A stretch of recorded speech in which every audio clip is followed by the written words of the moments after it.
하나님 감사합니다.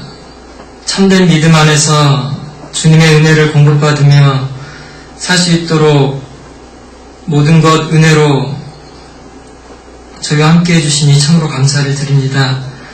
자녀교육 세미나로 교제코자 제들 함께 하였습니다. 모쪼록 주님의 귀한 기업인 우리의 자녀들 주님의 일꾼으로 양육하는데 부족함 없는 부모가 될 수 있도록 도와주시옵소서. 이 시간을 통해서 저희들의 역할이 얼마나 중요한 것인지 일깨우게 하시고 또한 저에게 맡겨진 모든 책임을 다할 수 있는 지혜도 주시옵소서. 하나님의 은혜와 능력의 손길에 모든 것을 부탁드립니다. 예수님의 이름으로 감사하며 기도드립니다. 에베소서 6장 말씀으로 시작하겠습니다. 에베소서 6장 1절로 4절 말씀입니다.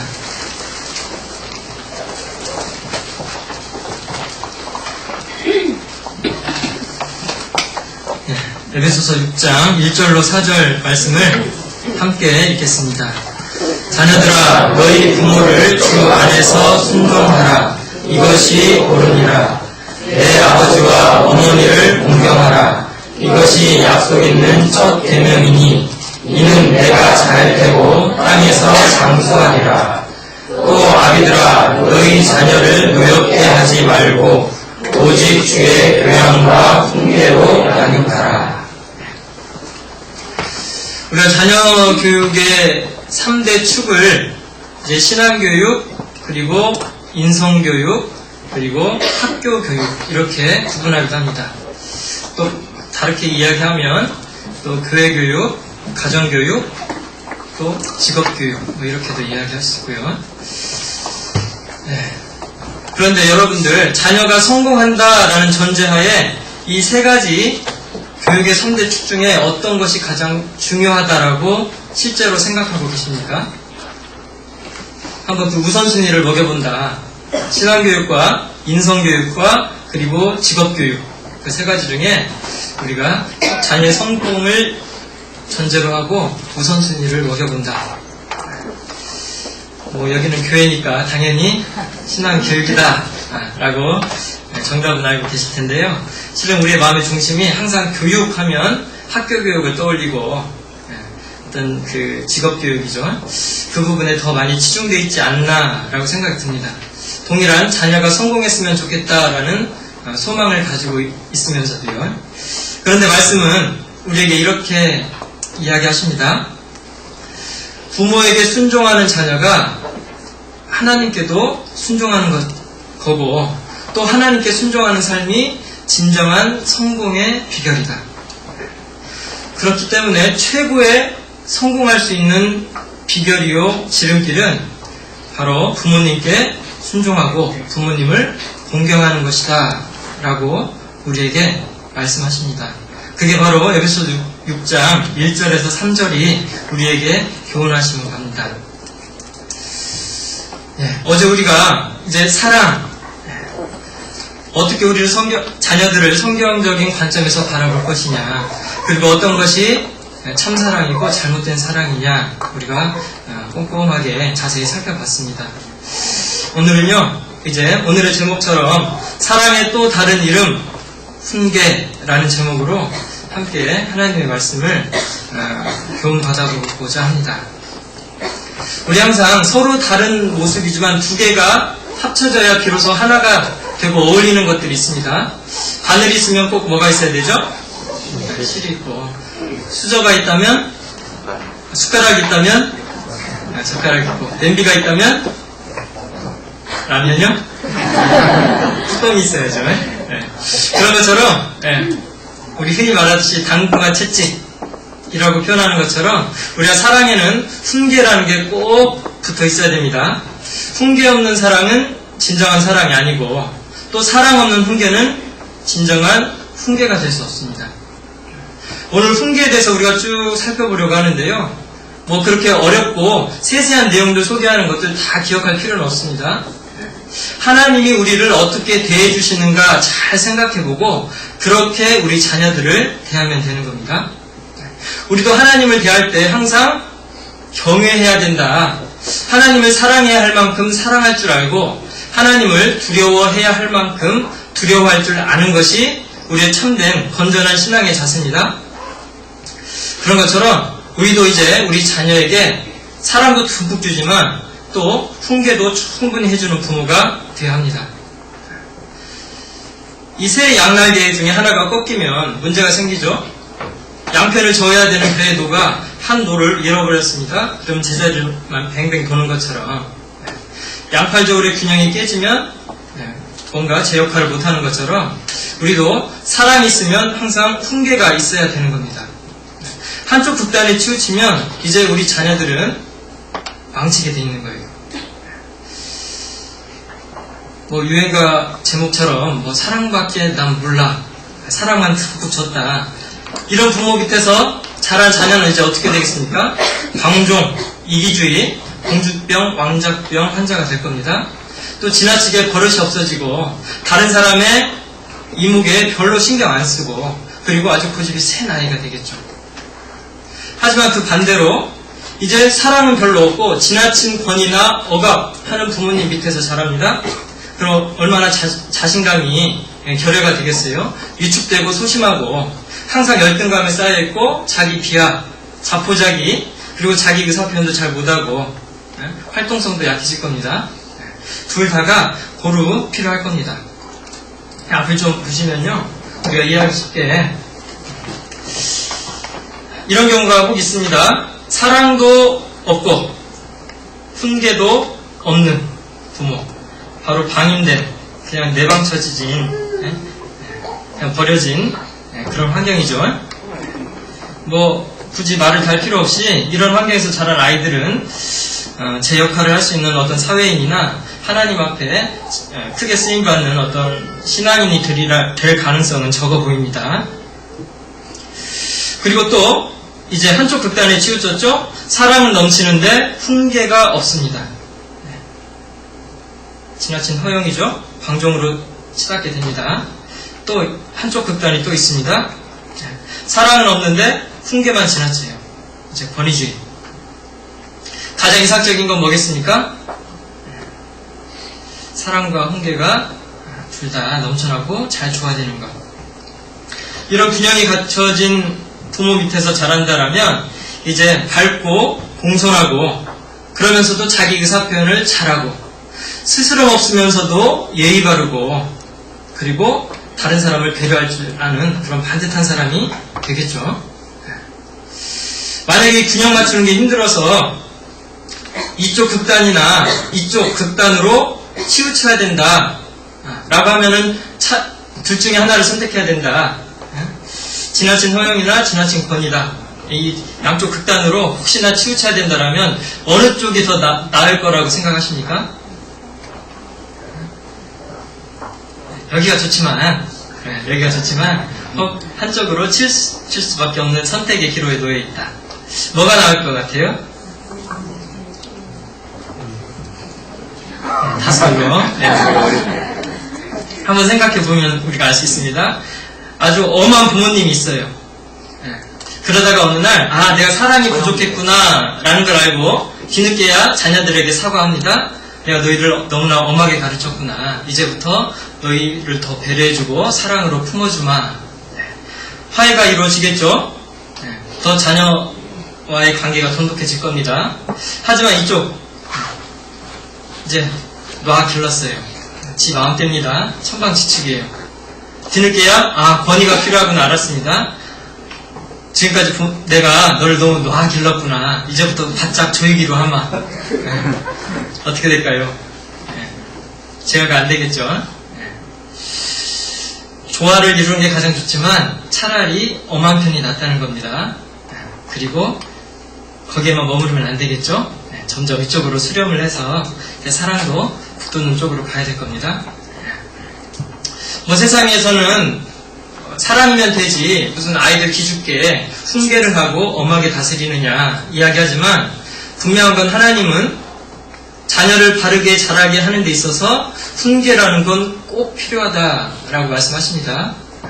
어제도 우리가 엘리 제사장의 두 아들 홈니와 비느하스에 비록 엘리 제사장 당사자는 훌륭한 사람이었지만 적절한 자녀 교육을 시키지 못했기 때문에 그 두 자녀가 하나님 앞에서 어떻게 망해갔는가 우리가 잠깐 살펴보았습니다. 또 다른 예도 있죠. 다윗도 개인적으로는 정말 훌륭한 사람입니다. 개인적인 신앙의 가장 큰 모델 중에 하나입니다. 그런데 그도 부인이 너무 많고 자식이 너무 많아서 그랬는지 자녀 교육에는 썩 그리 성공한 모습은 아닙니다. 압살롬과 아도니아라는 두 아들이 아버지를 제거하고 왕좌에 오르기 위해서 반란을 일으켰습니다. 그나마 왕권을 이어받았던 솔로몬도 근신과 자기 절제라는 덕목에 있어서 실격했기 때문에 말년이 허물어졌던 겁니다. 분명히 훈계가 필요한 겁니다. 아도니아가 왜 아버지의 그 왕좌를 넘봤는지 성경은 이렇게 이야기합니다. 열왕기상, 여기 에베소서 6장은 잡아놓고요. 열왕기상을 보겠습니다. 열왕기상 1장입니다.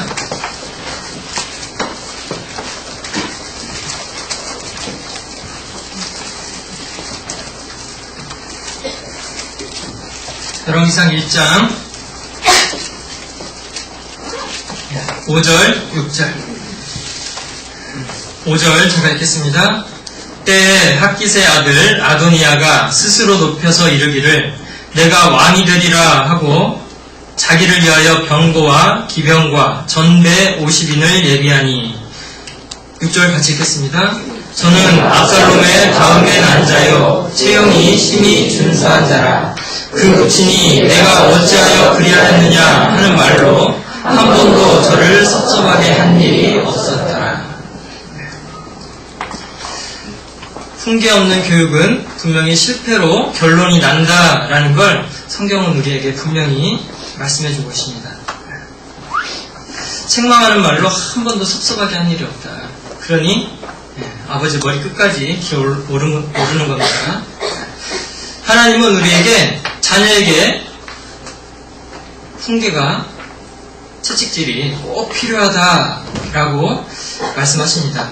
잠언 22장 1절 찾아보겠습니다.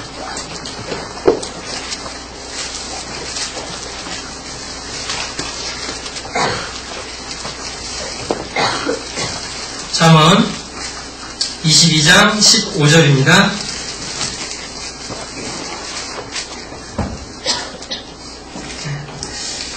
같이 읽겠습니다. 아이의 마음에는 미련한 것이 얽혔으나 징계하는 채찍이 이를 멀리 쫓아내리라.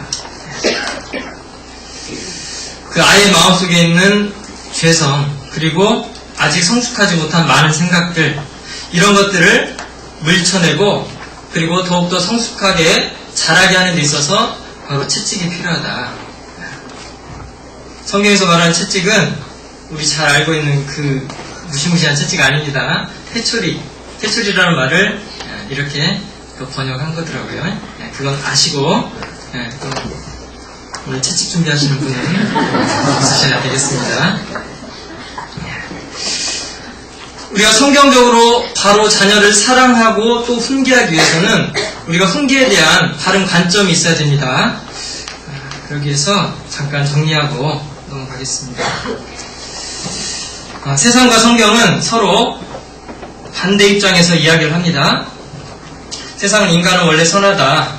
하지만 성경을 통해서 하나님은 진실을 말씀하고 계십니다. 인간은 죄성을 수여하고 있다. 어제는 자세하게 살펴봤기 때문에 오늘은 정리하는 의미에서 잠깐 훑어만 보겠습니다. 그리고 세상에서는 민주주의 모델을 적극 권장하죠. 너무 억압하지 말고 애들 의견도 존중하고 들어주고 그렇게 해라. 그런데 성경은 부모가 권위자가 돼서 적절한 제한이나 그리고 훈계나 그런 것들을 할 수 있다라고 이야기합니다. 또 권위는 나쁘다라고 세상은 얘기하고 하지만 아름다운 권위는 신성한 것이고 꼭 필요한 것이다 라고 성경을 통해 하나님은 말씀하고 계십니다. 자녀에게 자유를 주라. 하지만 성경은 제한과 질서와 순종을 가르쳐야 한다. 불필요한 충돌과 갈등을 피하라 라고 하지만 훈계를 위해서 때로는 충돌과 갈등을 감수해야 한다 라고 성경은 이야기합니다. 세상은 지금 만족감을 주기 위한 임시 방편적인 것들을 우리에게 이야기하지만 성경은 궁극적인 만족과 행복을 주기 위해서 당장의 아픔과 고통도 감수해야만 한다라고 말씀하고 계시는 겁니다. 자, 훈계에 대해서 이제 본격적으로 그 의미나 또 방법에 대해서 살펴보고자 하는데요. 훈계하면 맨 먼저 좀 여러분들 머리에 떠오르는 게 뭡니까? 좀 색깔로 구분하자면 밝은 면이 떠오릅니까? 어두운 면이 떠오릅니까? 네, 어두운 면. 잔소리하고 매들고 갈등하고 반항하고 뭐 그런 것들이 우리 머리에 떠오르죠. 우리가 성경적인 훈계의 의미를 실은 아직 잘 모르고 있기 때문에 훈계하면 그냥 어두운 면만 딱 연상한다 싶습니다. 훈계는요, 말이나 혹은 징벌을 통해서 자녀의 행동을 교정하는 겁니다. 그렇다면 어떻게 하면 자녀의 행동이 변하고 삶이 변할 수 있을까? 단순한 협박이나 그런 징벌만 가지고 징벌을 통해서 그렇게 되는 건 아닙니다. 실은요, 말이나 징벌을 통해서 그 마음을 감동시키고 마음이 변화할 수 있도록 우리가 도와주는 것이 실은 훈계입니다. 훈계하면 잔소리하고 회초리 들고 그것이 아니라 훈계라는 게 그 마음을 변하게 해서 삶을 변하게 우리가 유도하는 겁니다. 그렇기 때문에 굳이 회초리를 들지 않고 잔소리를 하지 않아도 그런 목적을 달성했다라면 우리 이미 적절히 훈계한 거죠. 왜 우리가 그렇게 흥분하고 회초리를 드는데도 불구하고 자녀가 변하지 않느냐? 그 모양은 적절히 갖췄지만 그 본질이 빠져있기 때문에. 그리고 훈계는 했다 하지만 우리 자녀들의 마음이 변한 것이 아니라 오히려 더 상하고 반항심과 분노를 가졌기 때문이다 라고 생각해 볼 수도 있습니다. 에베소서 6장 우리 줄 걸쳐놓은 대로 다시 돌아가겠습니다.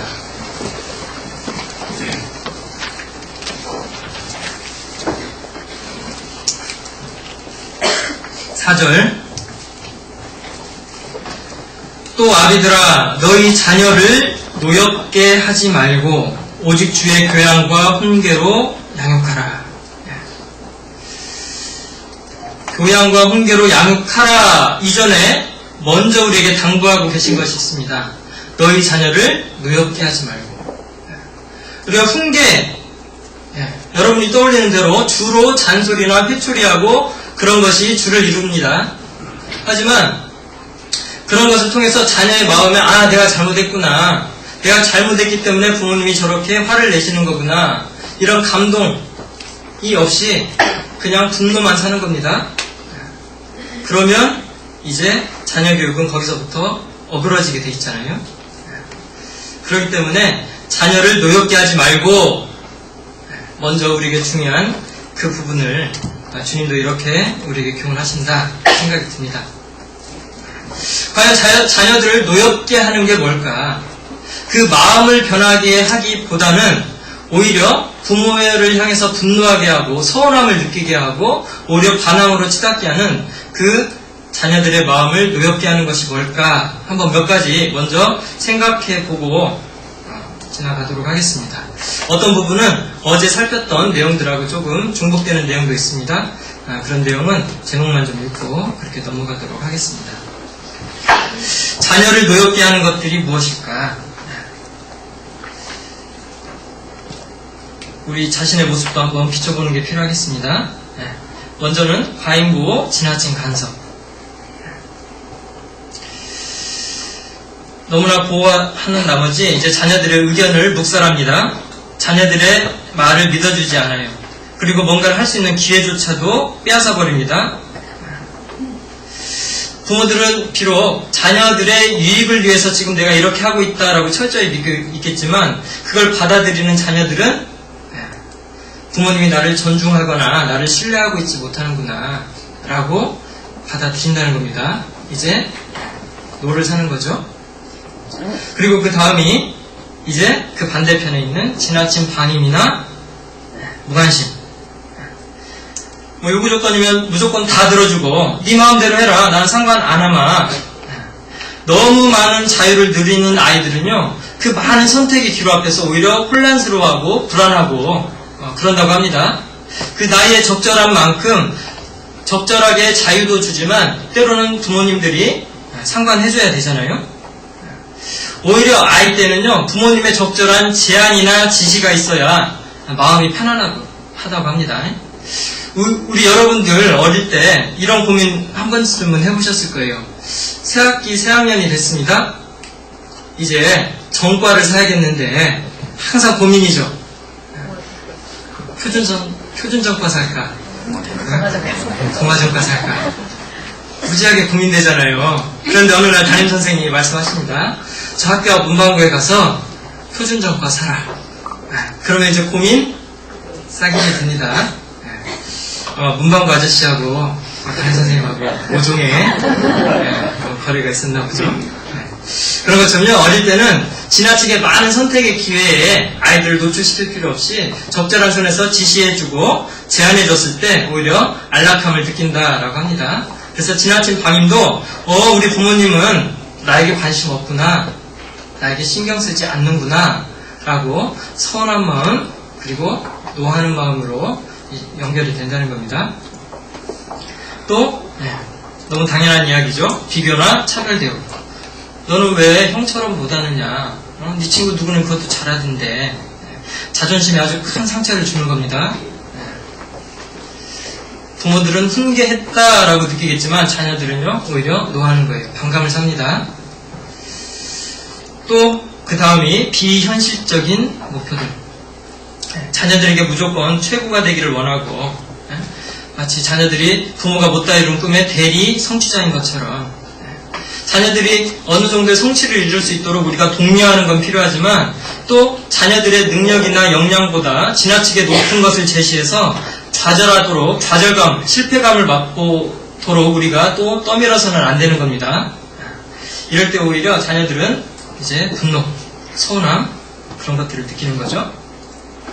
그리고 또 하나가 비난과 비하입니다. 잘한 일 그리고 자기의 장점에 대해서는 별로 이야기해주지 않고 잘못한 일, 실수하는 것만 계속 이야기하고 그리고 내가 별로 부모님에게 필요 없는 사람인 것이냐 말끝마다 아이고 성가시다 너 같은 건 불필요하다 라는 식의 느낌을 받게 하거나 어리석고 못났다 너는 골칫거리다 라는 식의 말이 됐든 표정이 됐든 암시를 그렇게 주면 아이들은 이제 나는 부모님께 인정받을 수 없는 존재구나 라고 자포자기하고 이제 모든 걸 노력을 놓아버리는 겁니다. 그리고 부모에 대해서 이제 등 돌리는 거죠. 이 말에 의한 상처, 부모에 의한 상처는 평생 갑니다. 이 다 큰 성인들에게 어느 때가 부모님에게 가장 서운했느냐라고 물었습니다. 누구 닮아서 이러느냐, 엄마 아빠 큰가르기 아저씨. 언니는 잘하는데 너는 왜 못하니? 이게 좀 제일 큰 상처였죠, 저 같은 경우는. 비교하자. 옆에 집에는 안 그런데 너는 왜 그러냐? 너 하면 내 맞는다. 네가 뭐 이렇지 뭐 항상 이런 식이지 막 이런 거. 마음이 어디 한구석에가 좀 모여져 있다고 할까 그런 얘기들이? 그럼 왜 형보다 좀 못하느냐? 자기의 자존심을 좀 부모님께서 자존심을 건드렸을 때, 그러니까 능력이 없다는 걸 인정을 할 때 그런 게 항상 가더라고요. 독소리 담긴 우중은 마음에 큰 상처를 남깁니다. 너같이 성질 더러운 애를 도대체 누가 좋아하겠니? 아휴, 넌 도대체 왜 그렇게 멍청하니? 어휴, 앞길이 정말 뻔하다 뻔해. 자식이 아니라 왼수야, 왼수. 아휴, 내가 왜 너 같은 걸 낳았나 몰라. 아이고, 속상해. 넌 정말 왜 이렇게 뚱뚱하니? 하긴 맨날 돼지처럼 먹기만 해도 그렇지. 어이구. 얼굴이 못생겼으면 성격이라도 좋아야지. 엄마 말 좀 들어, 좀! 야, 이 돌기라니. 이게 정수야? 정수야? 근데 어떻게 이런 걸 틀려? 어이구, 누굴 닮았을까? 어이구. 인격과 능력에 대한 이런 비판은 아이들의 마음에 평생 상처를 남기며 부정적인 영향을 끼치게 됩니다.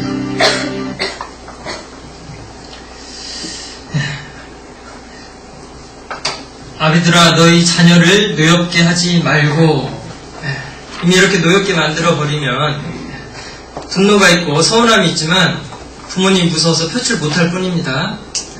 이게 있으면 이제 아무리 좋은 말, 좋은 훈계라고 해도 그 마음을 변화시키지 못하는 겁니다. 그래서 우리가 적절한 훈계를 하기 전에 이 말씀대로 자녀를 노엽게 하지 않는 것들, 이것에 먼저 주의할 필요가 있겠다 싶어서 이걸 살피는 겁니다. 두 가지만 더 살펴보면요. 그 다음이 이제 조건부적인 사랑입니다.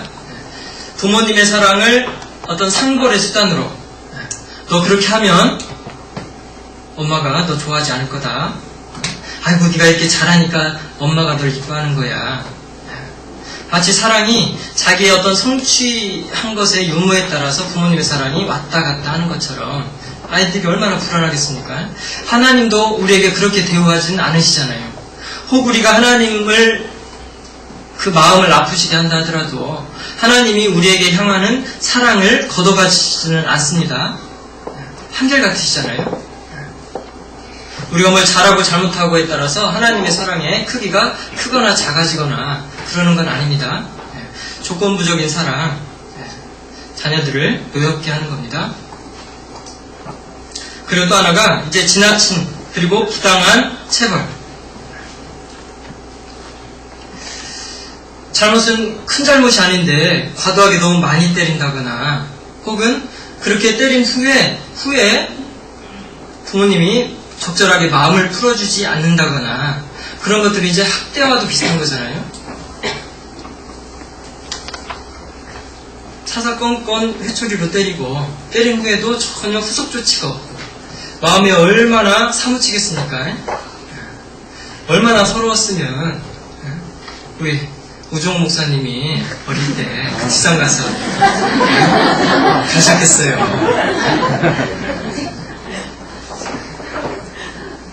때릴만 해서 때리셨겠지만 받아들인 입장에서는 이게 너무 지나치다, 부당하다라고 느끼니까 그 분한 마음이 그렇게 나가는 겁니다. 자녀들도요 알아요. 부모님이 정말 나를 위하는 마음에서 사랑해서 때리는 건지 화풀이로 자신을 혼내는 건지.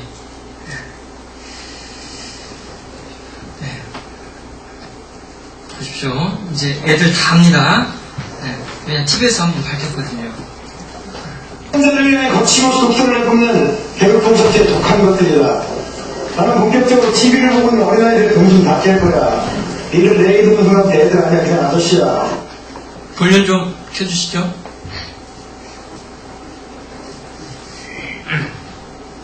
거침없이 독서를 해보면 배고픈 첫째 독한 것들이다. 나는 본격적으로 TV를 보고 있는 어린아이들의 정신 다 깰 거야. 니들 내 이름 소리한테 애들 아니야, 그냥 아저씨야. 너희들 엄마가 너희들한테 항상 이런 거 강조할 거야. 엄마는 네가 잘못했을 때 못내. 너가 잘못했을 때 잘 때만 그때만 먹는 거 알았지? 미친놈아, 엄마 기분 따라 달라진다. 엄마한테 모여가고 네 동생이 혼나고 있을 때 집에 들어와서 엄마 배 끼지 마라. 그러면 100% 혼난다. 잘 봐. 너, 우리 집 들어와. 너가 그렇게 해서 동생이 이모였냐? 못 해봤어. 하나도 안 들어? 한번 붙였어? 한번 붙였어? 했어요. 푹 씻었어?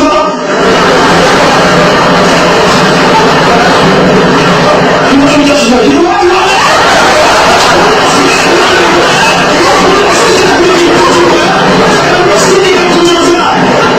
그리고 이거는 이유가 있으니까 나 엄마 아빠 부부싸움 했을 때 너 그냥 아빠 닮았다는 이유만 혼날 수 있다. 나는 가정을 조금하지. 이제 다 밝혀졌습니다. 답니다. 부당하게 때리면요 아이들도 다 알아요.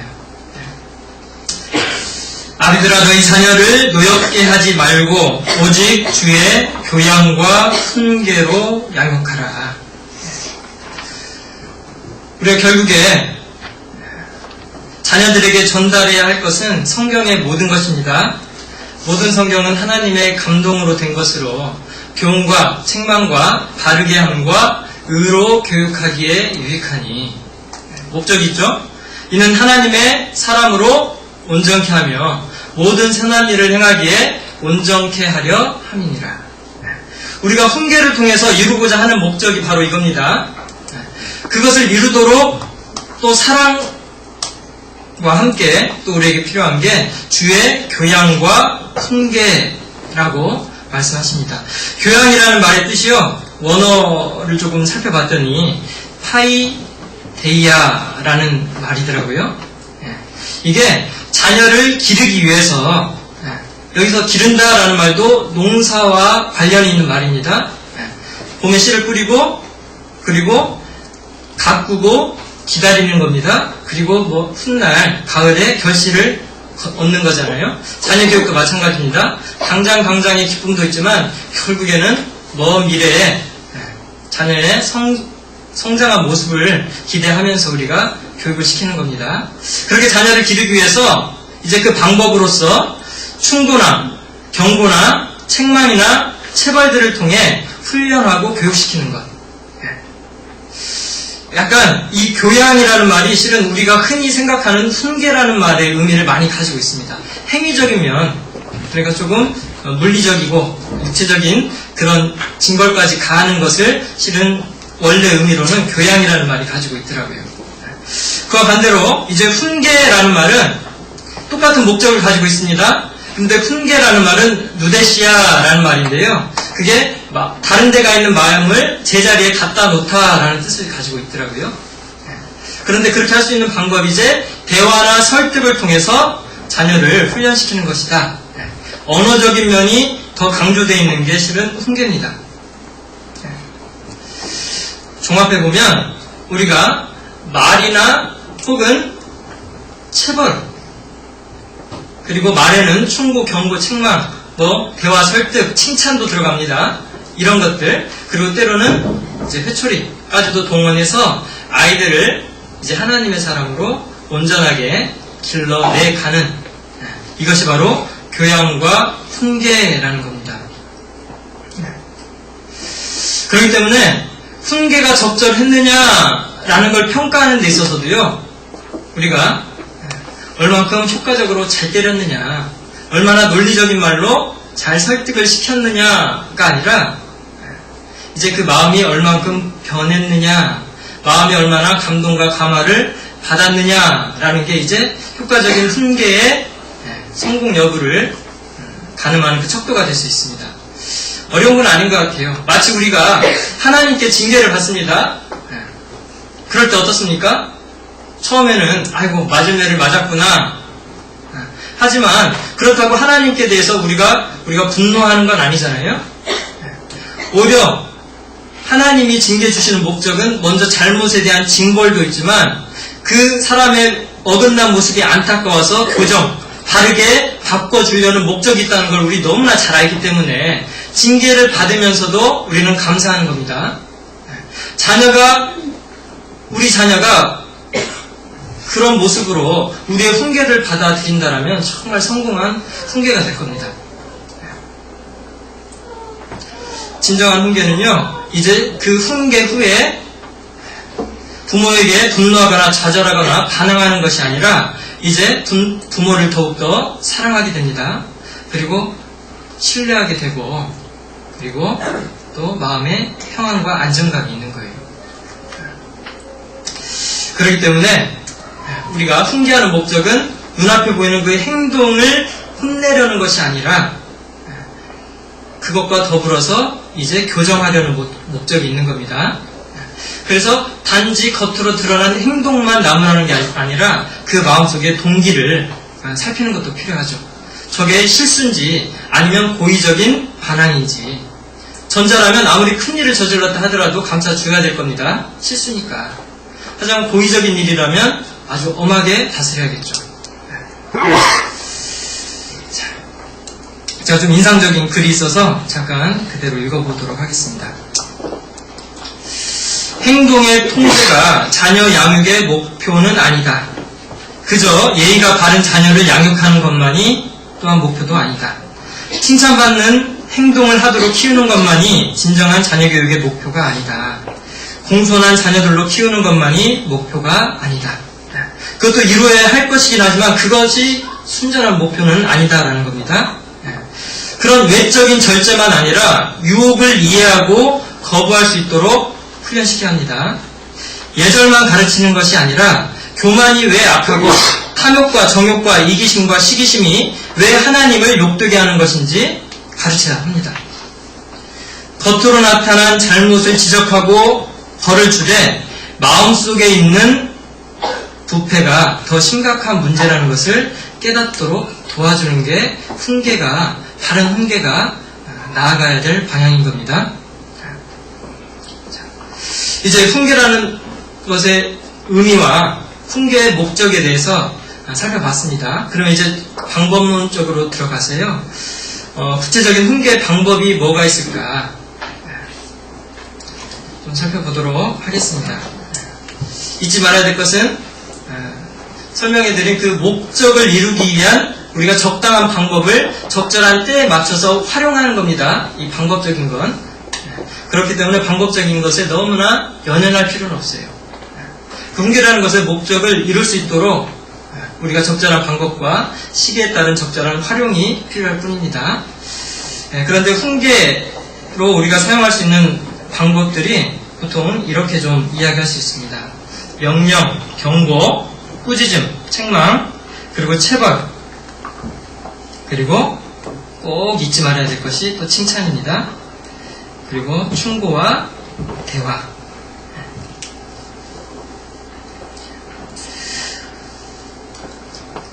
우리가 흔히 말합니다. 그 긍정적인 강화와 부정적인 강화.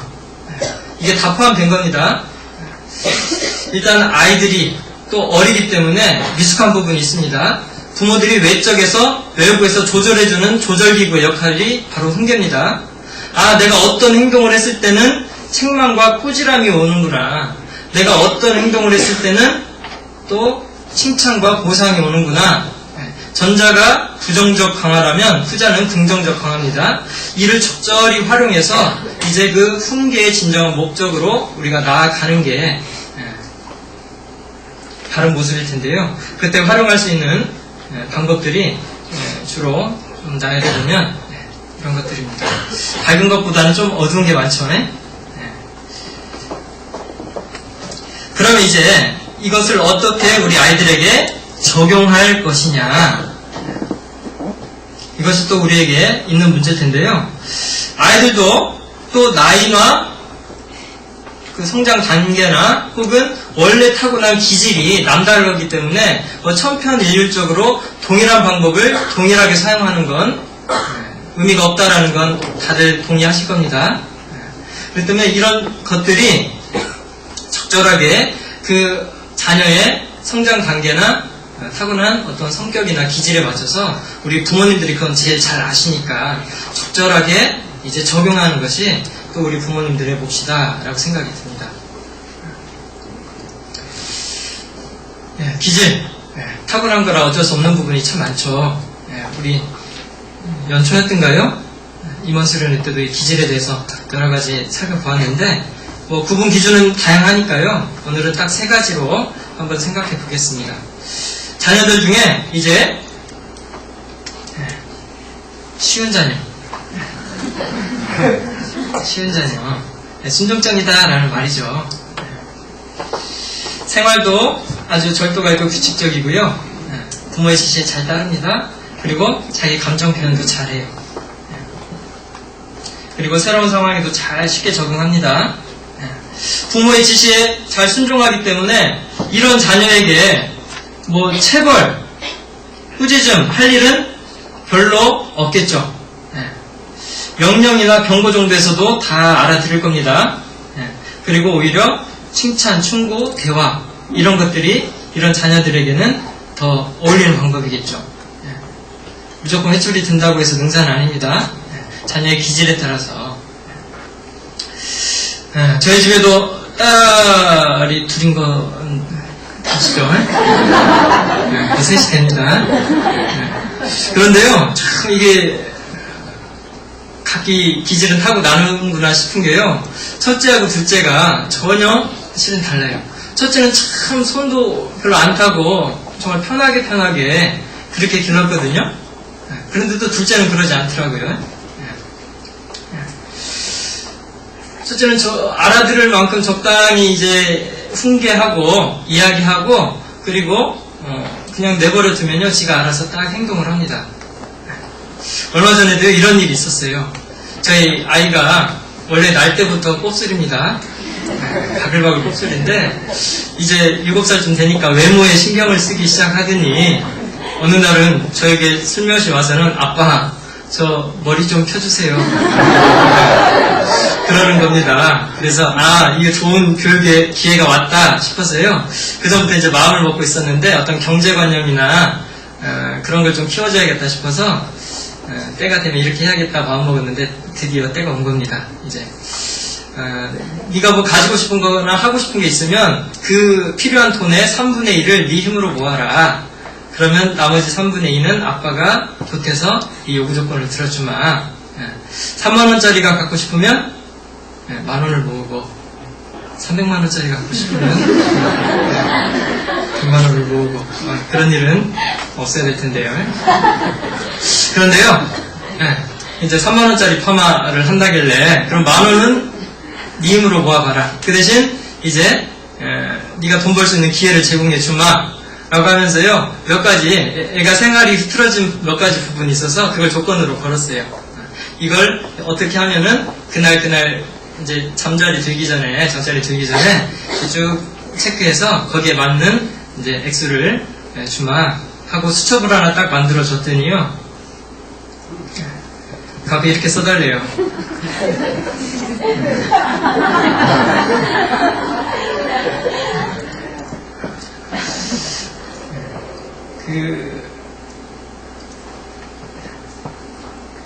뭐 이렇게 하면 100원, 200원 이렇게 모으는 겁니다. 그래서 이제 3월 1일날 그 대프로젝트를 시작했는데요. 첫날은 300원 하다가 이제 드디어 보름 만에 1,400원을 모아서 일했던 그 결과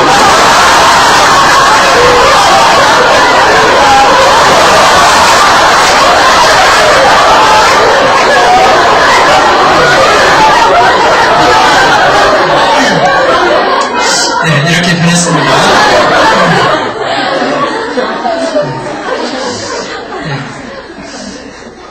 얘만 키울 때는 잘 몰랐는데요, 둘째가 생겨나고 둘째는 상당히 까탈스럽습니다. 말 그대로 보기와는 달라요. 보니까 야, 우리가 참 첫째를 쉽게 키웠구나. 이런 자녀는 키우기가 참 쉽습니다. 뇌를 들 필요가 별로 없어요.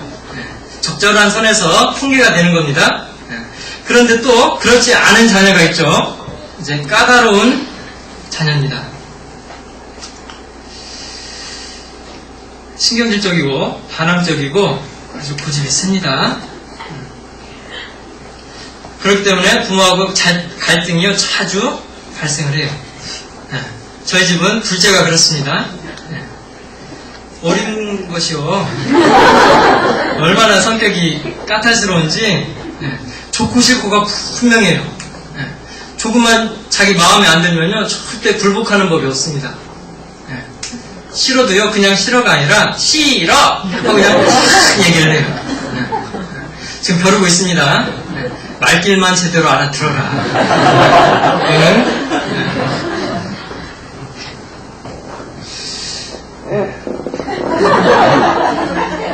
이 눈망울을 보고 어찌 그런 반항이 있을까 생각했으니까 싫으면 같이 없습니다. 울고불고 난리예요. 이 아이를 볼 때마다요, 그 만화 속에 어떤 캐릭터가 하나 생각이 납니다. 아셔요? 불교할 때는 이렇게 순진한 눈빛을 하고 있다가 아주 영악한, 비슷하잖아요? 이렇게 까다로운 자녀가 있습니다. 부모의 어떤 지시나 제안에요, 아주 사사건건 반항을 하는 거예요. 갈등이 많습니다. 이런 아이들 어디까지 가야 될까요? 명령, 경고, 꾸짖음, 체벌까지 가는 겁니다. 그리고 꼭 빼놓지 않아야 될 것이요, 이 긍정적 강화, 칭찬이에요. 칭찬. 잘한 거 있을 때는 분명히 잘했다, 아이고 예쁘다 이렇게 얘기를 해줘야 내가 내 고집대로 할 때는 부모님하고 갈등이 생기지만 그래도 내가 이렇게 이런 행동을 할 때는 부모님이 또 예뻐라 해주시는구나. 부정적인 강화와 긍정적인 강화가 다 쓰이는 겁니다. 그리고 너무 어릴 때는 어떤 충고나 대화는 통하지가 않겠죠. 그리고 또 이제 늦때는 매사에 행동하는 거나 이해가 굼뜨고 느립니다. 적응하고 배우는데 시간이 걸립니다. 또 재촉당할수록 스스로도 당황하기 때문에 거부감과 열등감을 나타냅니다. 이런 아이는 이제 어떻게 해야 될까요? 먼저는 인내하고 기다려주는 게 필요합니다. 그리고 명령, 경고, 꾸짖음보다는 또 대화하고 칭찬하고 이런 것들로 이제 훈계하는 것이 오히려 더 긍정적인 효과가 있을 겁니다.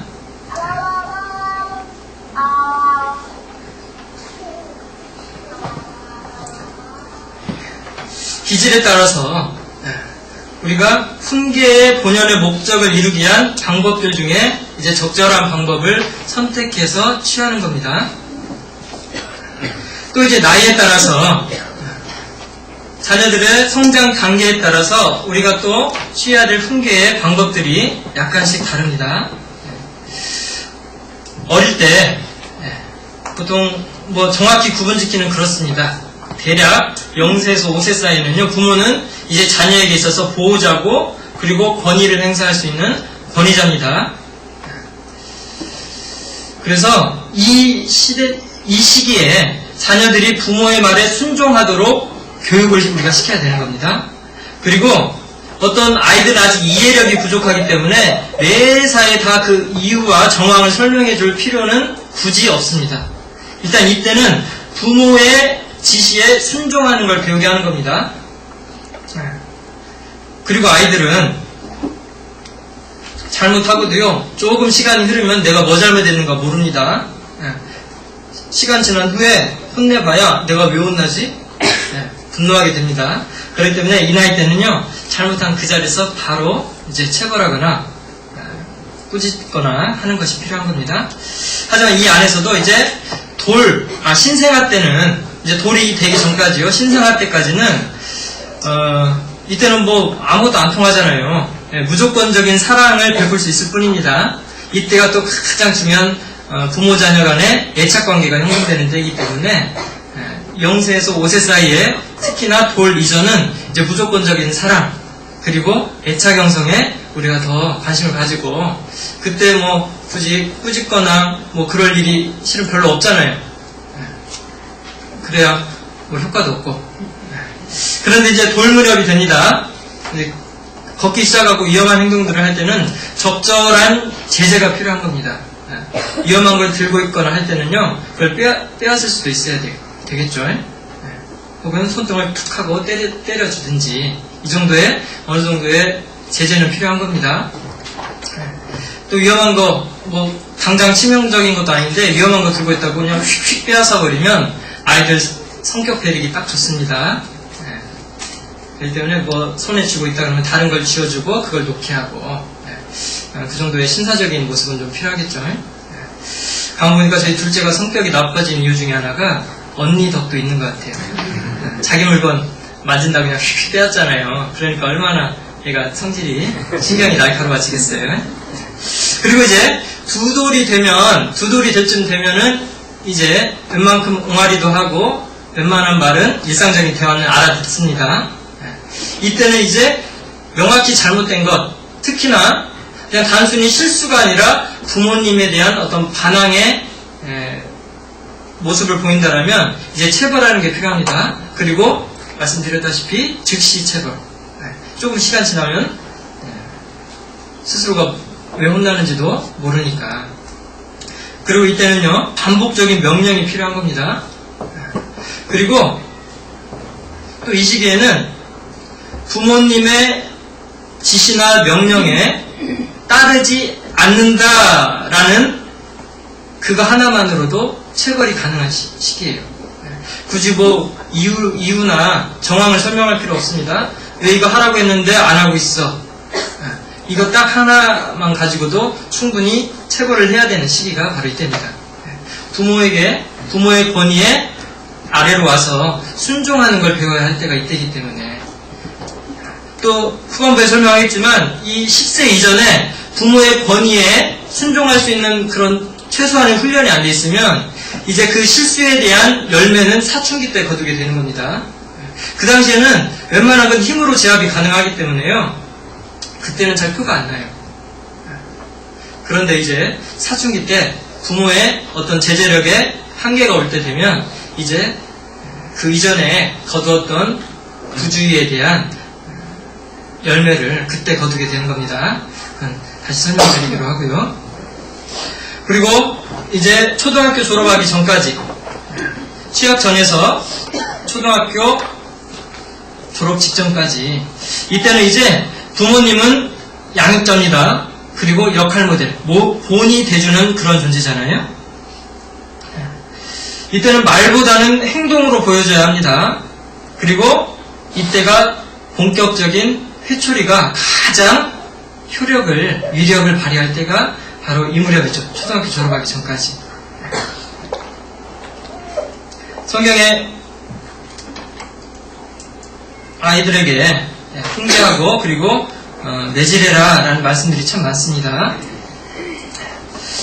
이 말씀들이 가장 적합한 때가 바로 이제 초등학교 시절이라는 겁니다. 초다를 참아 못하는 자는 그 자식을 미워함이라. 자식을 사랑하는 자는 근실이 징계하느니라. 자녀를 진정 사랑한다라면 이 훈계 그리고 회초리라는 걸 가지고 근실이 징계해야 한다. 내가 내 아들에게 소망이 있은즉 그를 징계하고 죽일 마음은 두지 말지니라. 훈계의 목적이 있었습니다. 그것에서 벗어나서 어떤 부모의 분노나 화풀이, 애들도 다 알잖아요. 그런 걸로 자녀들을 때려서는 안 된다라는 겁니다. 아이를 훈계하지 않으시 말라. 채찍으로 그를 때릴지라도 죽지 아니하리라. 이 말이 반갑죠? 오늘 집에 가면 죽었어. 그러면 안 된다는 겁니다. 이 원래 말뜻이요, 이 채찍이라는 게 손가락보다 가는 이 회초리를 말하는 겁니다. 회초리로 맞았다고 해서 죽는 일은 없다.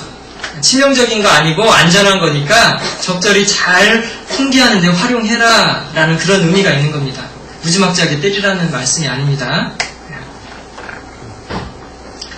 채찍과 꾸지람이 지혜를 주거늘 임으로 하게 버려두면 그 자식은 어미를 욕되게 하느니라.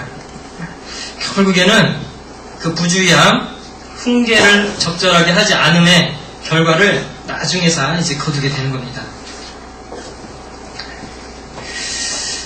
그래서 적절한 매질이나 회초리를 가하기 위해서 우리가 좀 알아야 될 것들이 있습니다. 이때가 가장 우리가 많은 것들을 주의해야 될 것 같아요. 왜냐하면 이때 어떻게 했느냐에 따라서 그에 대한 혜택을 그 후 이제 청소년기 성인기에 우리 부모님들이 그 결실을 거두고 그걸 누리는 때이기 때문에 이 초등학교 때 이때가 가장 중요한 겁니다.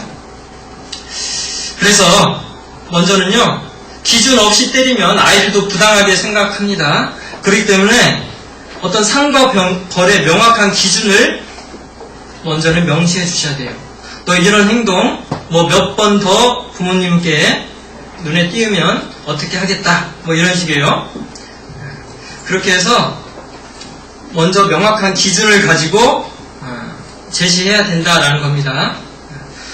하지만 우리가 주의해야 될 것은 어떤 능력에 관한 부분, 학교 성적에 관한 부분, 이런 거 가지고 굳이 이렇게 기준을 정하고 너 다음 시험에 뭐 전교 10등 안에 안 들면 회초리 100대다.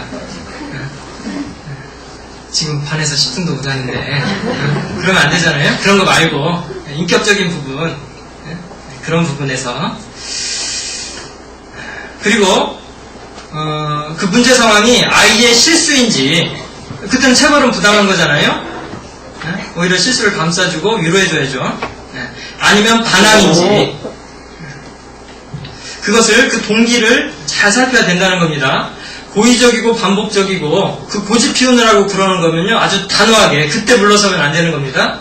아주 단호하게 이제 회초리까지도 되고 체벌도 해야 하는 겁니다. 그리고 부모님이 이제 자녀에게 흥분된 격양된 감정으로 화풀이식으로 때리는 건 절대 위험하겠죠. 또 말을 하면서 아이에게 자꾸 거부당한다라는 느낌을 주는 거예요. 너 이러면 내 딸 아니다. 너 이러면 집에서 내 쫓는다. 이런 거부감을 주는 말들 흔히 합니다. 저희 집에서도 가끔 들어보는 것 같아요. 그리고 아주 비꼬듯이 잘했다. 다음에 또 그래라. 그리고 막 지난 일들까지 다 끄집어서 너 언제 이랬지 언제 이랬지. 이런 것들. 이런 식의 지나친 흥분이나 부당한 것들을 가지고 아이들을 나무래서는 안 될 겁니다. 그리고 혹 회초리를 때릴 일이 있다라면 이제 자기 형이나 누나, 동생이 보는 앞에서 때리면 자존심까지 상하잖아요. 그냥 꼭 보지 않는 곳에서 또 회초리를 대는 것도 또 이때 가장 중요한 겁니다. 그리고 회초리를 들기 전에 분명히 왜 잘못됐는지 그것만은 시인하게 한 후에 때려야 된다는 건 잘 알고 계시죠? 그냥 막 복싱 링에서 몰고 가듯이 그냥 막 때리면서 얘기하면 전혀 이제 분노만 살 뿐이잖아요. 너 어떻게 언제 이렇게 하면은 엄마가 혼낸다고 했는데 너 벌써 몇 번째다. 그때 어떻게 하기로 했지? 이렇게 정확하게 스스로도 내가 맞아도 싸구나 라는 걸 납득해야 된다는 거죠. 그리고 가장 좋은 또 방법 중에 하나는요, 그 회초리는 다 있잖아요. 저희 집도 준비해볼까 하는데 그 매판이라고 합니다. 아이들이 딱 올라가서 회초리 맞을 수 있는 그 매판까지 준비해놓고요. 아이 보고 가져오게 하는 게 낫겠죠. 이미 다 그냥 준비해놓고 빨리 올라서 그러고 때리면 효과는 좀 덜 할 겁니다. 너 그 매판하고 매랑 가져와라. 잘못했으니까 맞아야지. 그러면 아이는 그거 가지고 터벅터벅 걸어갔다가 오는 동안에 이미 마음은 다 반성하고 있잖아요. 그렇기 때문에 그리고 이제 회초리가 본격적으로 필요한 시기가 바로 이때인데 이런 또 요령들도 좀 방법적인 면도 필요하다는 겁니다. 그리고 꼭 때릴 때는 약속된 횟수만큼 너 이러면 몇 대 맞기로 했지. 그러면 딱 그 횟수만큼 때리는 겁니다. 그리고 그게 안정해져 있다라면 네가 생각해봐라. 너 이런 잘못했는데 몇 대 맞아야 쓰겠냐. 양심이 있어서 적절하게 얘기하잖아요. 2대는 너무 작은 것 같고 5대는 많은 것 같고 엄마 3대로 하시죠. 그럴 수도 있는 거잖아요. 그래서 회초리의 대수가요 또 한 10대에서 15대를 넘어가면 이제 서로 막 감정이 상하잖아요. 흥분되고. 그럴 때는 회초리의 대수는 최대한 한 15대는 넘지 않는 선에서, 그리고 그 안으로 때리되 아주 아프게 때려야 된다는 겁니다. 설렁설렁 때리면 별거 아니네. 맷집을 키우고 과감하게 반응합니다. 그래서 회초리 대수는 적절하게 조절을 하되 때릴 때는 아주 단호하고 아프게. 그리고 사후 조치가 꼭 필요하겠죠. 조금 감정을 가라앉힌 후에는 이제 아팠지. 엄마도 너 때리고 마음이 좋겠냐. 앞으로 이런 일 없도록 우리 서로 조심하자. 이런 사후 조치도 꼭 필요할 겁니다. 그리고 이제 이 상당히 연령대가 넓지 않습니까? 5살 무렵부터 이제 초등학교 졸업할 때까지니까 이제 빈도수를 조절해 나간다라면 이제 고학년이 될수록 매를 줄이는 횟수는 좀 줄어들어야 될 겁니다. 그리고 이때부터는 어떤 충고나 어떤 대화나 이후의 설명이나 이런 것들이 더 비중을 점점 늘어나가야 되는 겁니다. 저희 집도요, 큰아이가 TV 보는 걸 참 좋아하거든요. 그래서 때로는 그 일주일 동안 네가 꼭 봐야 되는 거 한번 적어봐라. 그래서 서로 상의를 해가지고 꼭 봐야 될 것만 약속을 정하고 그거 볼 것만 보면 자기가 스스로 TV 끄기로 해가지고 지금까지 잘 지켜오고 있는데요. 때로는 좀 과하다 싶고 너무나 TV에 몰두한다 라는 느낌 때문에 불안할 때가 있거든요. 그럴 때는 아이에게 이제 그 부분에 있어서만은 때릴 때는 이미 지났더라고요. 그래서 언젠가 한번 이렇게 얘기를 했어요. 은준아, TV 많이 보면 사람이 생각이 없어지고 자꾸 바보가 돼. 그건 너도 알고 있지? 아빠는 은진이가 TV 너무 많이 봐서 바보 되는 거 싫다. 그래서 은진이가 너무 TV 많이 보는 것 같다 싶으면 은진이를 위해서라도 이거 TV 치워버릴 수밖에 없다. 그러니까 약속대로 잘 보고 조심하자. 그랬더니요, 대뜸한다는 얘기가, 아빠 내일부터 TV 안 볼게. 안 봤을까요? 보긴 봤는데요. 얼마나 기대갑니까? 스스로 절제하려고 하는 모습이. 이렇게요, 이제 조금씩 설명하고 대화하는 것들이 늘어가야 한다라는 건 우리가 꼭 생각해야 됩니다. 우리 항상 체벌이 있을 때는요, 최소한 그 진심은 자녀들은 알고 있어야 되잖아요. 아, 내가 지금 혼나긴 하지만, 맞고는 있지만, 부모님이 나를 사랑해서 이렇게 하시는 거구나. 어떻게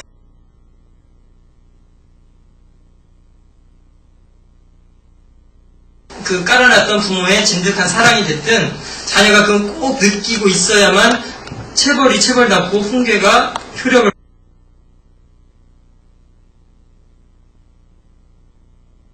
키울 뿐입니다. 뭐 문제 있다고 외출하려고 데리고 나갔어요. 그랬더니 말도 안 듣고 막 천방지축으로 뛰어놉니다. 그러니까 어머니가 너 자꾸 이렇게 뛰면은 다음부터 외출할 때 안 데리고 나온다. 그런데 다음 외출할 때 또 데리고 나오잖아요. 너 자꾸 그러면 여기 놓고 간다. 놓고 갑니까? 안 놓고 가요. 야야 너 울지 마. 저기 경찰 아저씨 잡아간다. 경찰 나타납니까? 응? 겁만 주고 뭐 별거 없네. 이런 식의 협박 내지는 실현되지 않는 것들로 위협하는 것은 아무런 효력이 없다는 겁니다. 아이들의 배짱만 키워주는 거예요. 긍정적 강화도 필요하다 했죠. 잘못된 것에 대한 처벌도 있어야겠지만 또 잘한 것에 대한 구체적인 칭찬과 충분한 보상도 분명히 필요한 겁니다. 이런 것들이 아주 집중적으로 이제 교육이 돼야 하고 훈계로 전달돼야 되는 때가 바로 이 무렵입니다. 이때 잘 우리 부모님들이 자녀들을 잘 훈계하고 양육했다라면 그 다음은 이제 순풍에 돛단 듯 이제 가는 겁니다. 이제 청소년 시기가 됐습니다. 이때는 이제 부모님은요 자녀에게 위로자고 격려자가 되는 겁니다. 이때는 이제 인격적으로 대해줘야 할 때예요. 뭐 그 전 연령대에 인격적인 대우가 전혀 필요 없다라는 얘기가 아닙니다. 그 비중이 가장 늘어나야 된다라는 의미입니다. 그리고 회초리는 이제 줄여야겠죠. 이제 회초리로 행동을 고치는 것은 불가능한 때가 바로 이 청소년 시기입니다. 오히려 이때는 회초리가 해가 될 수 있어요. 자존심에 깊은 상처를 줄 수도 있습니다. 아주 큰 반감을 불러일으킬 수도 있어요. 이제 이때는요 주로 인격적으로 그리고 대화로 모든 갈등을 풀어나가는 그 대화에 관한 부분을 우리가 공부해야 되는 겁니다. 청소년 자녀를 두고 있는 부모님들을 위해서 대화의 기술이라는 게 이제 필요한 거잖아요. 그래서 꼭 자녀 교육에 관한 이런 교훈을 나눌 때면 빠짐없이 다루어지는 주제가 바로 대화법입니다. 청소년 자녀들을 둔 부모님들을 위한 그 의도가 가장 크다라고 말할 수 있습니다. 우리 몇 차례 다뤘기 때문에 그 핵심은 잊지 않고 계실 거예요. 그 대화할 때 항상 감정은 받아주되 행동은 지도하라 라는 큰 전제가 있었습니다. 나중에요 저희가 지금 성경적 부모교실이라는 책을 골자로 해서 지금 금년부터 내년 상반기까지 한 3차례 정도 쭉 저희들이 자녀교육 세미나를 가지려고 하는데 오늘 아주 절찬리에 판매가 될 예정이라는 소식이 있습니다. 오늘 제가 말씀드리는 내용도요 다른 관련 서적들 많이 참고한 것도 있지만 큰 골자는 그 성경적 부모교실이라는 책을 이제 그 틀은 빌려왔습니다. 그렇기 때문에 또 내년 초까지 우리가 공부할 교과서니까, 텍스트니까, 그거 꼭 없으신 분은 구입하시고 충분히 읽어보시는 게 좋을 것 같습니다. 거기에도 대화법이라는 게 있어요. 그 책에도 언제 또 자세하게 다룰 기회가 있을 겁니다. 그리고요, 이때는 이제 아이들과 진솔한 대화, 그리고 우정어린 설득, 뭐 이런 것이 필요한 때입니다. 쉽게 말해서 간이고 쓰기고 다 내놓고 애들하고 솔직하게 얘기해야 된다는 거예요. 그리고 이때도 항상 긍정적 강화, 부정적 강화, 잘한 것에 대한 칭찬과 보상, 잘못한 것에 대한 꾸중과 책망, 분명히 둘 다 있어야 됩니다. 그래야 아이들도 이제 그때는 이성적으로 판단하잖아요. 내가 이런 말을 하고 이런 행동하면은 내가 또 한 대 맞든지 혼나든지, 내가 이렇게 하면 부모님이 좋아하시지. 부정적 강화와 긍정적 강화를 스스로도 이제 터득할 때가 바로 이때입니다. 그걸 잘 이제 활용할 때고요. 또 그러기 때문에 아이들을 때린다 이런 식의 벌칙을 주기보다는 이제 아이들이 자녀로서 누릴 수 있는 어떤 물질적인 혜택이나 뭐 그런 것들이 있습니다. 용돈을 줄인다든지, 외출 시간을 제한한다든지, TV 시청이나 컴퓨터 사용을 약간 벌칙성으로 제한한다든지, 뭐 이런 식의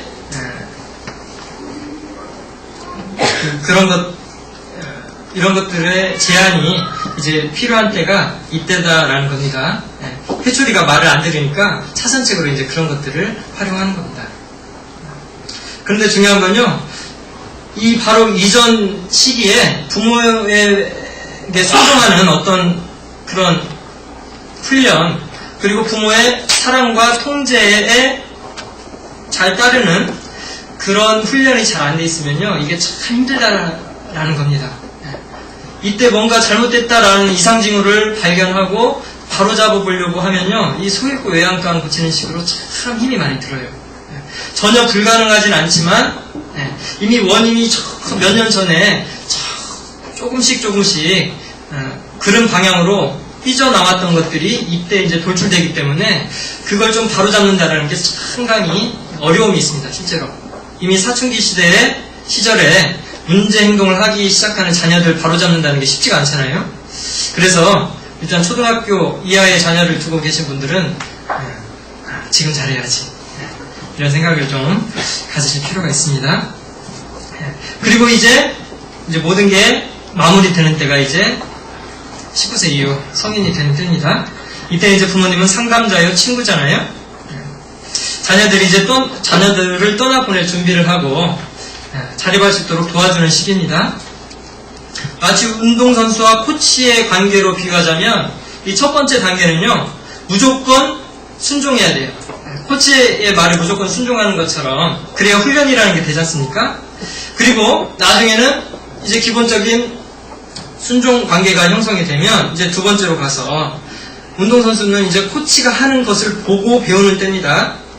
그때가 바로 이 두 번째 단계로 말할 수 있고, 그리고 이제 충분히 보고 배웠으면 이제 선수는 뛰잖아요. 운동 경기에 참여합니다. 그리고 코치는 격려해줄 뿐이에요. 가끔 조언해주고, 그리고 이제 그 단계를 넘어가면 이제 프리를 선언하잖아요. 코치를 떠나서. 그러면 이제 친구가 되주는 겁니다. 상담자가 되주는 거예요. 가르치기보다는 이제 친구처럼 대화하고, 그리고 자기의 인생의 경험을 간증하듯이 자연스럽게 얘기해주고, 이런 때가 바로 이유입니다. 전에 어떻게 했느냐에 대한 혜택을 누려서 기쁨을 누리느냐, 아니면 이때까지도 말썽 피우는 자식에게 때문에 가슴 졸이고 아파하는 해야 하느냐, 그것이 이제 결실로서 나타나는 데가 바로 이때겠죠. 그렇기 때문에 이제 자녀를 훈계하는 데 있어서 이제 지시하고 혹은 가르치고 지배하고 가르치는 두 양축을 둔다라면 이렇게 좀 구분할 수 있습니다. 둘 다가 항상 필요하지만 그 비중의 차이가 있다는 거예요. 어릴 때는 주로 지배가 주를 이룹니다. 부모의 권위에 따르도록 만드는 거. 그리고 나이가 들수록 점점 줄어가야겠죠. 그리고 나이가 들수록 점점 늘어나야 되는 게 있습니다. 가르침이에요. 인격적인 대우. 점점 늘어나야 합니다. 바로 초등학교를 졸업할 이 무렵이 이제 비중이 점점 무게중심이 이제 지배하기보다는 가르쳐주는 쪽으로 이제 넘어가는 겁니다. 자녀 교육을 실패하는 많은 원인들이 있겠지만 이 관점에서 본다면요. 어릴 때 지나치게 방치했어요. 순종을 배우지 못했습니다. 그에 대한 결과가 후에 나타나는 거죠. 혹은 청소년기가 됐는데도 불구하고 지배만 하려고 합니다. 그러면 이제 반항하기 시작하겠죠.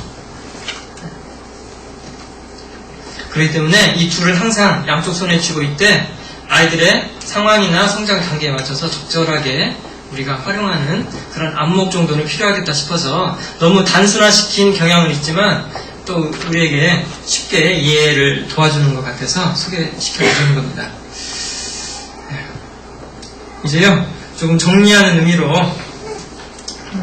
이제 훈계에 대해서 다시 강조할 것이나 혹 빠져있는 것들 조금 정리하면서 이제 마무리하도록 하겠습니다. 훈계가 훈계답기 위해서는 평소에 조건 없는 사랑을 충분히 줘야 한다라는 겁니다. 자녀가 사랑하기 때문에 훈계하고 계시는구나 그걸 느낄 수 있어야 한다는 겁니다. 그리고 잘못은 다르되 인격은 여전히 존중하라. 거짓말을 한 자녀가 있습니다. 거짓말은 나쁜 것이다. 네가 거짓말하니까 엄마 너무나 속상하다. 네가 이렇게 되는 걸 내버려둘 수 없기 때문에 엄마는 너를 때릴 수밖에 없다. 이렇게 때리는 거하고 이 거짓말을 하다니 나쁜 것 같은 이라고 이건 거짓말쟁이야. 이건 진짜 나쁘다. 이렇게 인격적으로 막 상처를 내는 거하고는 다른 겁니다. 잘못은 다르되 인격은 여전히 존중하라. 또 부부가 한 뜻이 되어야 한다라는 겁니다. 퇴근하고 들어갔더니요, 아내가 자녀를 아주 그냥 잡듯이 패고 있어요. 보통은 뭐라고 합니까? 아, 애한테 왜 그래? 뭐 그러든지, 아니면 평소에 아빠한테도 잘못한 거 있어요. 이거 잘못하면 잘됐다. 그냥 실컷 두드려 패줘. 뭐 그런다든지. 그러면 안 된다는 겁니다. 부부 중에 한 편이 아이들을 훈계할 때는요, 그 자리에서만은 최소한 그 권위를 위해서라도, 부부의 권위를 위해서라도 잔잔해줘야 된다는 겁니다. 그리고 혹 너무 부당했다 싶다라면 아이 없는 데서 부부 단 둘이 있을 때 잠시 너무 심하지 않았어. 그건 좀 애가 억울할 것 같은데 뭐 이런 식의 그런 사후 조치가 그렇게 필요하다라는 의미입니다. 그리고 자녀는 부모의 삶을 보고 배운다는 것을 잊지 말라. 너무 당연한 이야기죠. 오히려 부모님의 삶을 통해서 이율 배반 혹은 위선을 배울 수도 있다는 위험성을 이야기하는 겁니다. 또 부모의 감정이 폭발이 하는지 스스로 점검하라. 그냥 정말 화가 나서 때리는 건지 아니면 진정한 훈계, 진정한 교육을 위해서 매를 드는 건지 스스로 잘 생각해보고 그러기 위해서 속으로 숫자를 좀 세봐라. 어제도 말씀해 주셨죠. 그런 게 필요하다는 겁니다. 또 회초리는 주로 어릴 때 사용해라. 어릴 때는 이해력이 부족하기 때문에요. 내가 하는 행동이 나는 좋은데 뭐 그런 거 있잖아요. 분명히 옳지 않은 건데 스스로는 그게 좋다라고 해서 계속 나쁜 짓을 할 수도 있는 거잖아요. 그때는 이제 부정적 강화. 나는 이거 좋은데 나 이거 하면 엄마한테 맞아. 어릴 때는요. 내가 그래서 필요한 거잖아요. 자기는 아직 이성이 부족하기, 이해력이 부족하기 때문에 난 좋은데, 난 하고 싶은데 이거 하면 엄마한테 맞아. 그리고 나중에 지나서 이제 잘 살펴봤더니 아 이거 나쁜 거였었구나. 그래서 엄마가 그때 때렸던 거구나. 그렇기 때문에 회초리는 그런 용도로 어릴 때 주로 사용하는 겁니다. 말로도 통하는데 굳이 회초리 들 필요는 없는 거지 않습니까? 그리고 문제 행동 이면에 있는 마음의 동기, 반항인지 살펴보라고 그랬죠. 그리고 아이가 저게 혹시 관심을 유도하기 위한 걸 수도 있습니다. 특히 동생이 막 태어난 동생을 둔 자녀는 갑자기 퇴행 행동을 보이죠.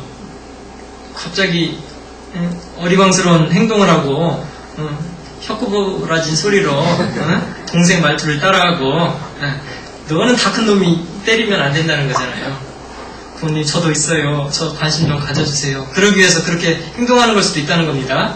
그렇기 때문에 그 마음속의 동기를 항상 살펴주라. 그 마음속의 동기 중에요. 이제 힘겨루기에 들어가는 단계도 있습니다. 부모님이 이제 만만해요. 웬만하면 내가 이겨먹을 수 있을 것 같아. 그러니까 내가 이런 때 조금만 버티면 부모님이 제 불에 양보하시겠지 하고 힘겨루기 식으로 반항할 때가 있습니다. 만약에 그게 포착된다면요, 거기서 물러나면 이제 지는 거예요. 아주 단호하게, 눈물이 쏙 빠지게, 아주 과감하게 대처해야 되는 겁니다. 그리고 어떤 부모에게 대한 부당함을 느꼈기 때문에 분노하는 건지도 잘 봐야겠죠. 부당했다 싶으면 그 상황이 종료된 후에 그때는 엄마가 잘못했다, 아빠가 잘못했다 사과하는 것도 꼭 필요합니다. 이게 없기 때문에 우리가 부모님들에게 가장 서운함과 흔히 말하는 분노, 노여움이라는 게 부모님을 향해서 앙금처럼 있다라고 생각이 듭니다. 또 무책임한 행동에 대한 결과를 스스로 겪게 하라. 아이가 막 고집을 피워요. 나 밥 안 먹어. 먹이지 마시라는 거죠. 너도 한번 배고파 봐라 이거예요. 날이 추운데 멋부린다고요. 외투 입고 나가기를 거절합니다.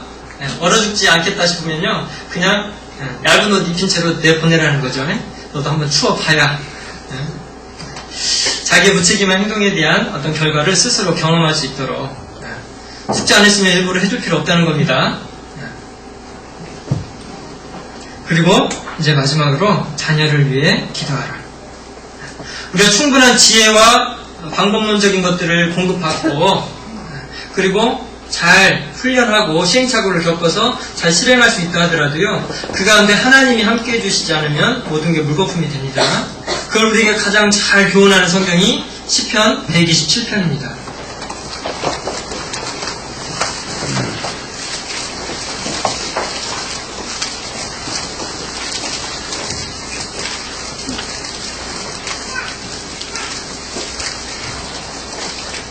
시편 127편 1절입니다. 같이 읽겠습니다. 여호와께서 집을 세우지 아니하시면 세우는 자의 수고가 헛되며 여호와께서 성을 지키지 아니하시면 하수꾼의 경성함이 사르다.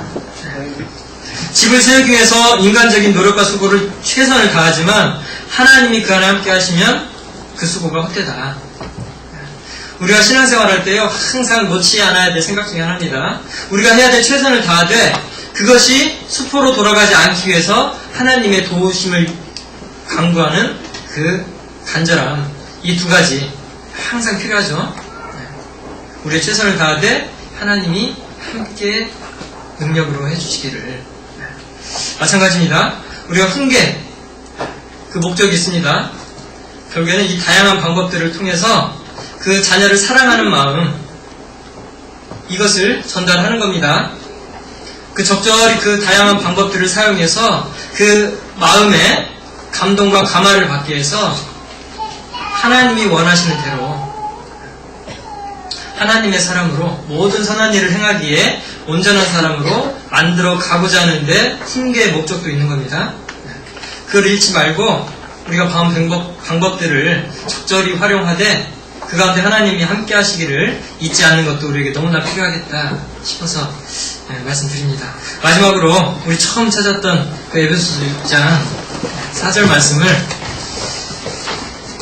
함께 읽고 마치도록 하겠습니다. 같이 읽겠습니다.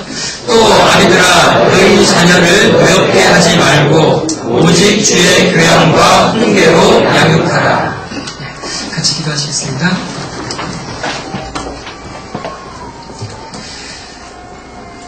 주님 감사합니다. 그리스도와 교회의 비밀을 배울 수 있는 귀한 가정을 저에게 허락해 주심에 참으로 감사를 드립니다. 또한 주님의 사랑을 이해할 수 있도록 저의 모든 것을 줘도 아깝지 않은 사랑하는 자녀들을 선물로 주심도 참으로 감사를 드립니다. 부모된 저희가 먼저 주님을 앞서 따르는 가운데 우리의 자녀들도 주님의 사랑으로 온전하게 성장해 갈 수 있도록 도와주시옵소서. 이 시간 함께 해주심에 참으로 감사를 드립니다. 돌아가는 발걸음도 주님 지켜주시옵소서. 예수님의 이름으로 감사하며 기도드립니다.